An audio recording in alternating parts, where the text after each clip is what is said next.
السلام عليكم. انا احمد فتحي وانت على قناه دكتور ماركتينج. تتابع دكتور ماركتينج ليه؟ يبقى انت قول لي. الفيديو ده احنا عاملينه عشان حاجه واحده، تفهمكم يعني ايه دكتور ماركتينج. طيب تعال نرجع ورا. زمان لما كنت بتبقى عايز تاخد معلومه كان عندك محدود الاماكن اللي تاخد منها معلومه. تسمع حلقه في التلفزيون او تتفرج على حلقه في التلفزيون او تسمعها في الراديو او تقرا في كتاب او تروح لشخص انت واثق ان الراجل ده كويس اوي في المعلومات دي. دلوقتي الوضع اختلف تماما، بقت معلومات في كل مكان، ويكيبيديا، جوجل، أماكن كتيرة.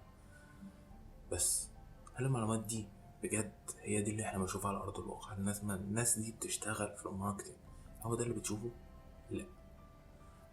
نظريات وعلم ودراسات والكلام ده كله، بس لما تيجي تنفذ على أرض الواقع مختلف.